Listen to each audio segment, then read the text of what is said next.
Монгол Улсын ерөнхий сайд оюун эрдэнэ тэргүүлдэг хүүхдийн төлөө үндэсний зөвлөл шинжилсэн бүрэлдэхүүнээр хуралдлаа. Засгийн газрын 2029 оны 139 дугаар тогтоолоор хүүхдийн төлөө сангийн журмыг шинжилэн баталж, сангийн хоримтлын зарцуултыг илүү тодорхой болгоод байна. Шинжилсэн журамд хүүхдэд зориулсан барилга, байгууламж шинээр байгуулах, өргөдгөх, шинчлэх, хүүхдэд зориулсан бүтээн байгуулалтад шаардлагатай тоног төхөөрөмж худалдан авах, тухайн орон нутгийн хүүхдийн хөгжлийн хэрэгцээ шаардлага нийцсэн хөгжлийн бэрхшээлтэй хүүхэд аюулгүй таатай зорчих орчныг бүрдүүлсэн байх, эдгээрт санал авах, судлах, эренблэх асуудлыг тусгажээ. Хүүхдийн төлөө үндэсний зөвлөлийн хуралдаанаас гаргасан саналд үндэслэн засгийн газар шийдвэр гаргалаа.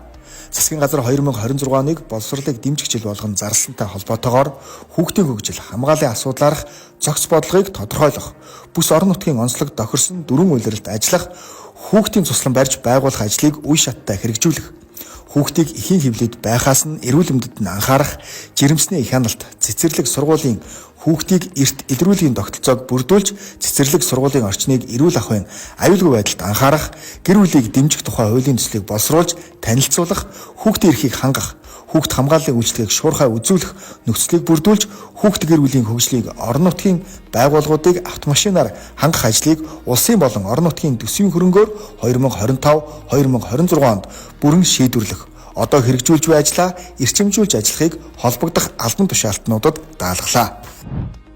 Хүүхдийн байгууллагын хөдөлгөөн үүсгэж өгснээ 100 жилийн нээлтийн хүндэтгэлийн арга хэмжээ төрийн ордонд хүүхэд хайр ирээдүйн өрөөндор зохион байгууллаа. Манай улсын нийт хүн амын 37.7% буюу 1.3 сая хүүхэд байдаг.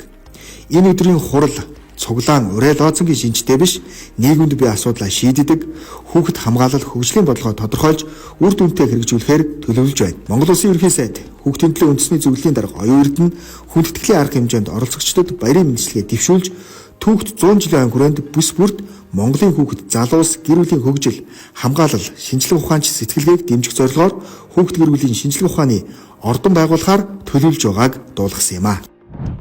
Хүүхдийн байгууллага хөдөлгөөн үүсч өгсөний 100 жилийн ойн баярын хүрээнд энэ салбарт үр бүтээлтэй ажилласан эрхмүүдийг 2025 оны 5 дугаар сарын 6-8-ны өдөр Монгол Улсын ерөнхийлөгчийн зарилгаар төрийн дэд одон медалаар шагнаж урамшуулсан юм а. Манай улс хөгжлийн бэрхшээлийг чадвар хадалтаар нь тогтоож, нийгэм хамгааллын үйлчлэгийг хүргэдэг болохоор зорж байна. Дэлхийн улс орнууд хөгжлийн бэрхшээлтэй хүнийг өдөр тутмын амьдралд оролцохдоо яг юун дээр тусламж авч байна? Ямар үйл хөдлөл нь хязгаарлагдж байна? Ямар чадвар нь илүү хөгжсөн байна гэх зэргийг тогтоож, нийгэм хамгааллын үйлчлэгийг хүргэдэг байна. Гэр бүл хөдлөөр нийгэм хамгааллын яамнаас төгсөлтийн аргачлалын туршилтын хөтөлбөрийг Азийн хөгжлийн банктай хамтран хэрэгжүүлж буй цар тахлын үе, хариу арга хэмжээ авах нийгэм хамгааллын төсөл 2 хөтөлбөрийг хэрэгжүүлж байна. Хөтөлбөрт нийслэлийн 3 дүүрэгт амьдардаг зорилт түлгийн 1259 өрг хамрагджээ. Гэр бүл хөдлөөр нийгэм хамгааллын яамнаас хөдөлмөрийн аюулгүй байдал, эрүүл ахуйн тухай хуулийн шинжилэн боловсруулах ажлын хэсгийг байгуулан ажиллаж байна. Ажлын хэсгийн уулзалт болж явц үр дүнгийн талаар мэдээлэл хийлээ. Идэвхтэй насжилтыг дэмжих үйлчлэгээ болон асаргааны хөлбөрт үйлчлэгийг эргэн аж ахуй нэгж төрийн бус байгууллагаар гэрээлэн гүйцэтгүүлэхээр сонгон шалгаруулалтын зарыг аймаг дүүргийн хөдөлмөр халамж үйлчлэгээний газар хилцүүдэд тендер Gov.cg сайтад байршуулж сонгон шалгаруулалтын ажил хийгдэж байна.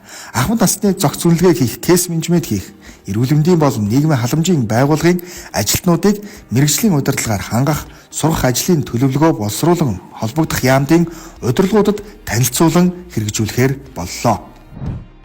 Гэр бүл хөдлөөр нийгэм хамгааллын сайд Инх хамгаалан Дэлхийн банкны Аз номхон талайн бүсийн хүний хөгжлийн захиралтай уулзаж, нийгэм хамгааллын салбарын хамтын ажиллагааны талаар санал солилцлоо. Гэр бүл хөдлөөр нийгэм хамгааллын яам болон харьяа байгууллагуудын албан хаагчдад их хөгжлийн загварчлал төлөвлөгөө танилцууллаа. Захимжилтын хүрээнд их хөгжлийг боловсруулах програм дэд үтцээ шинжлэх, албан хаагчдаа чадахжуулж, мэдээллийн сангаа бүрдүүлж, үйлчлэгээндээ ашиглахаар төлөвлөж байна.